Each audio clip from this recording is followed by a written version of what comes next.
Mesdames, Mesdemoiselles, Messieurs, bienvenue à Metro News. Voici les principaux titres qui seront développés aujourd'hui. Rencontre dimanche entre le président Jovenel Moïse et une délégation de congressmen américains. Publication par le président de la République dans le journal officiel Le Moniteur de l'arrêté fixant le salaire minimum de référence suivant les secteurs économiques. Le directeur général des douanes annonce que les recettes douanières sont actuellement en nette augmentation par rapport au dernier exercice fiscal. Metro News vous est apporté par HeyTrack. HeyTrack vous invite à gagner des cadeaux avec l'huile moteur mobile Delvac. Grattez l'étiquette jaune, découvrez votre code, envoyez-le au 81 10, réclamez votre prime au bureau mobile. L'huile mobile Delvac est représentée en Haïti par HeyTrack.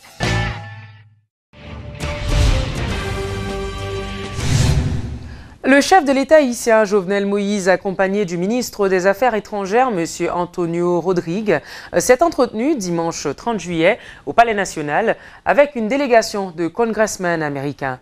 La délégation de législateurs américains, conduite par le représentant Jeff Duncan du sous-comité de l'hémisphère ouest, a eu des échanges autour des questions fondamentales liées à la situation globale d'Haïti. La mobilisation des forces armées du pays a été au centre des discussions déroulées dans une ambiance empreinte de cordialité. Le ministre de la Défense a lancé la semaine écoulée les inscriptions pour le recrutement d'un groupe de 500 militaires. Le président Jovenel Moïse a expliqué à ses interlocuteurs la nécessité pour le pays de se doter d'un corps de sécurité dont les membres spécialisés pourront s'impliquer dans le processus de développement du pays. D'autres thèmes, dont la situation au Venezuela et le renforcement des relations haïtiano-américaines, ont également été abordés lors de ces échanges. Les congressmen américains se sont engagés, quant à eux, à œuvrer à l'amélioration des rapports entre les deux pays. L'arrêté fixant le salaire minimum de référence suivant les secteurs économiques est paru le 25 juillet dernier dans le journal Le Moniteur. Selon les termes de cet arrêté, le salaire minimum quotidien dans le segment A, qui comprend principalement les banques, les commerces ou les écoles privées, passe à 400 gourdes pour une journée de 8 heures de travail. Pour les segments B, F et H, à savoir les travaux publics, les entreprises manufacturières, dans le secteur textile, le marché local ou l'exportation, les hôpitaux privés comptant plus de 10 employés, ils passent à 350 gourdes.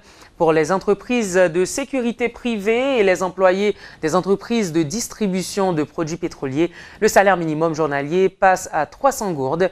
Et enfin, il sera désormais de 290 gourdes pour le segment C, qui comprend notamment les hôtels-restaurants, et de 200 gourdes pour les employés de maison. Selon l'arrêté présidentiel, ces salaires minimums de référence seront applicables à partir du 31 août 2017. L'administration générale des douanes a déjà perçu d'octobre 2016 à juin 2017 un montant de 26,38 milliards de gourdes.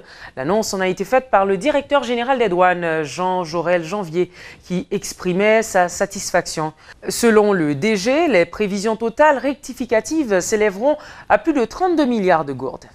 2015-2016, les recettes douanières hors pétrole étaient de 2 milliards 370 millions 845 104 gouttes 51 centimes. Selon les prévisions du ministère de l'Éducation et des Finances, vous savez que la douane, l'administration générale, est une direction déconcentrée du ministère de l'Économie et des Finances. Les prévisions étaient de 2 milliards 235 millions 535 691 gouttes 79 centimes. Nous avons réalisé au cours du mois d'avril un record de 3 milliards 50 millions 909 074 gouttes 75 centimes. Un écart positif de 36,47%. Au mois de mai de l'exercice 2015-2016, les recettes étaient de 2 milliards 527 millions 981 115 gouttes 39 centimes. Les prévisions du ministère de l'Économie et des Finances se situaient autour de 2 549 906 897 gouttes 9 centimes. Au cours du mois de mai, ça a été notre approche. Le record absolu de recettes réalisées par l'administration générale des douanes depuis son existence.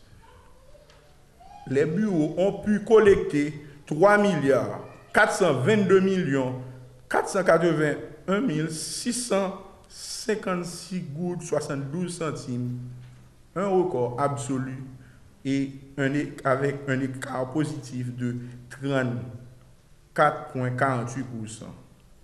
Au mois de juin, réalisation au cours de l'exercice 2015-2016, 2 680 509 618 gouttes 10 centimes. Les prévisions, toujours hors pétrole, étaient de 2 485 701 gouttes 186 gouttes et 18 centimes. Les réalisations pour cet exercice au cours du mois de juin étaient de 3 15 737 534 gouttes 55 centimes, un écart positif de 21,32%.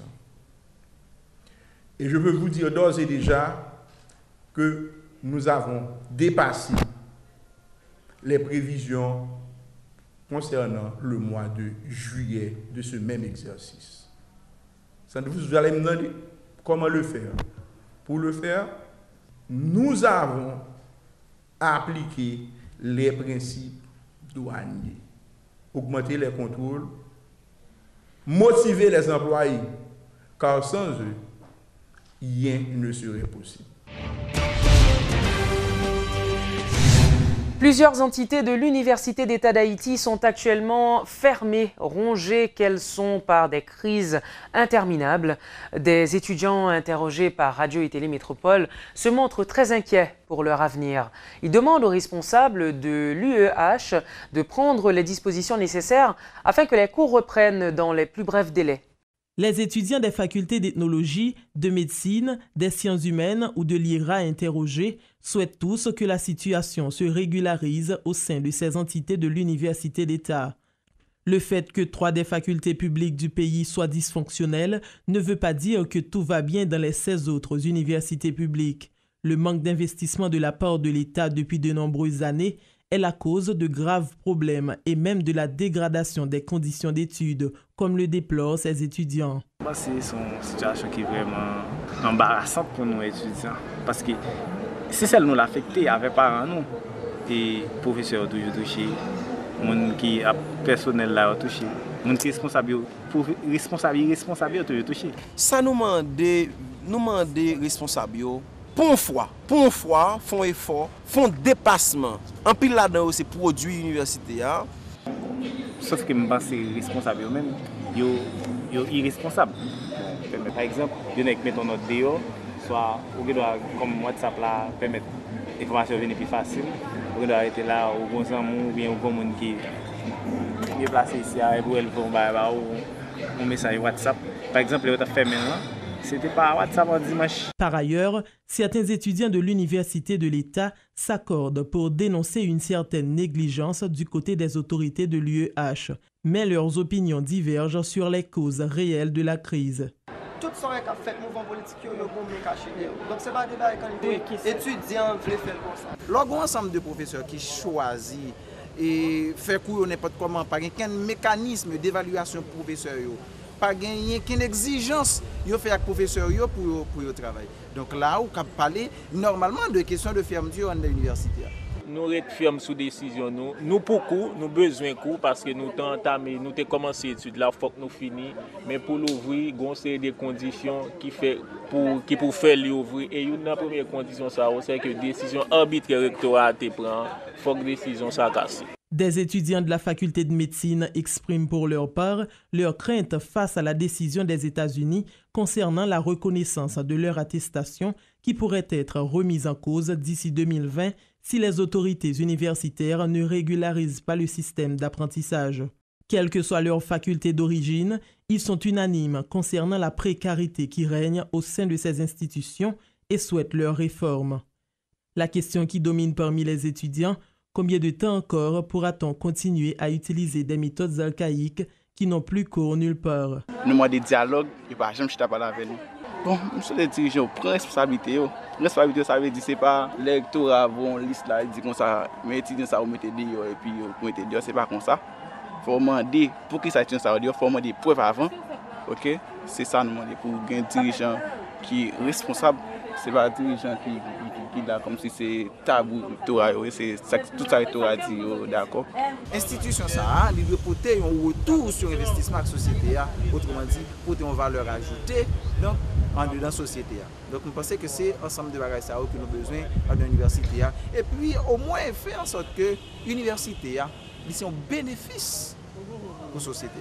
À quelques semaines du début de la nouvelle année académique, le rectorat de l'Université d'État d'Haïti a lancé les concours d'admission au niveau de certaines facultés de l'État. 3 d'entre elles sont pour l'instant dysfonctionnelles. Entre-temps, certains étudiants expriment leur frustration car ils ne peuvent même pas boucler leurs études.